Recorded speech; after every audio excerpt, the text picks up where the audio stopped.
Créer un compte PayPal avec ou sans carte bancaire partout en Afrique.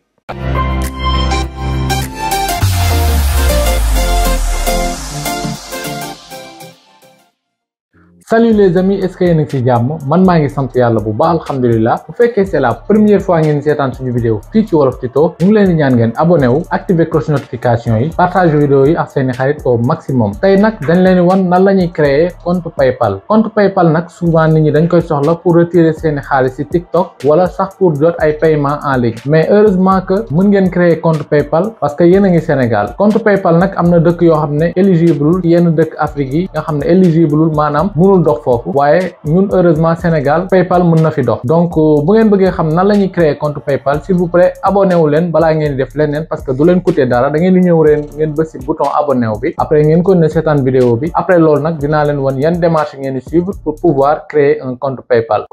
nag balaa nga ko am nga soxla carte bancaire soit nga jël carte bancaire virtuelle wala carte bancaire physique te loolu nag boo ko bëggee xam am na vidéo bu ma def boo xam ne wane naa nan ngay def ba am carte bancaire dinaa ko def ci description bi léegi nag étape yi ngeen di suivre pour ngeen mën a créer compte PayPal pour mën a jot seen xaalis directement depuis PayPal wala depuis TikTok du moins parce que souvent nit ñi problème mu récupérer seen xaalis ci TikTok la ñuy am kon dañuy jaar ci ay yeneen nit jaar ci keneen ba xaalis bi nga xam ne day mujjee wàññeeku donc lan ngeen war a xam nag dollar PayPal ak dollar normal yi bokkul parce que PayPal dollar yi moo gën a suufe selon li ma constaté parce que par exemple bu dee crypto-monnaie boo yoree $1 day gën a supérieur alors que PayPal boo yoree $1 day gën a inférieur c'est ce que j'ai remarqué en plus retrait PayPal vers sa carte frais bi 2000 et quelques la presque 3000 donc c'est pas quelque chose qui est trop cher bu fekkee da ngay jot ay paiement donc bu fekkee da ngay liggéey di jot ay paiement donc loo xam ne cher na parce que paiement yooyu yaa ko liggéey c'est pas quelque chose de lu bëri quoi mais jot sa xaalis ci crypto-monnaie nag dara dàq ko c'est super jot sa xaalis ci crypto-monnaie donc après loolu nag dañ leen di won nan leen ñi créer compte PayPal on y va étape yi ma leen di won nag day dox ci téléphone Android day dox ci téléphone iPhone yëpp day dox donc bu kenn inquiété wu day dox ci appareil yëpp première chose dama lay conseiller nga dem ci sa navigateur bul utiliser application PayPal bi parce que manipulation yi ñuy def application PayPal bi du ko mën donc première chose da la ñuy njëkk a def boo demee ci sa navigateur bu dee am nga mode ordinateur nga utiliser ko comme da ngay dem utiliser navigateur Google Chrome souvent nag kii ñoo koy am nga def version pour ordinateur comme day mel comme ordinateur première chose dañuy dem rechercher PayPal ok ñu dem PayPal ñu jël PayPal lien wu PayPal Sénégal donc mën na leen laaj na ngeen autoriser position beeg yooyu donc bu ñu ñëwee fii mooy site PayPal voilà fii mooy site PayPal ok léegi nag dañuy ñëw bés ouvrir un compte gratuit ok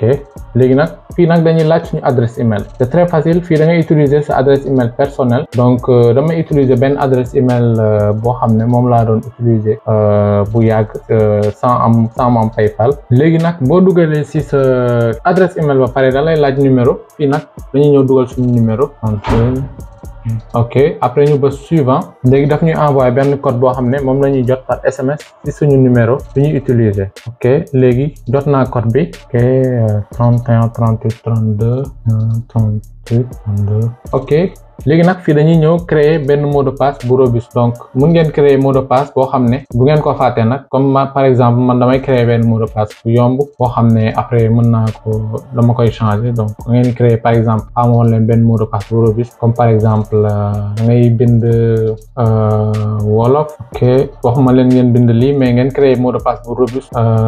@2024 comme mot de passe bi am na caractère am na majuscule donc gis ngeen bu amee caractère am majuscule da ngeen di gis day jàll normal léegi nag fii da ngay bind sa tur dëggantaan ok man damay def remplir automatiquement deuxième prénom amul ok deuxième prénom mun nga ko bàyyi noonu léegi nag fii da lay laaj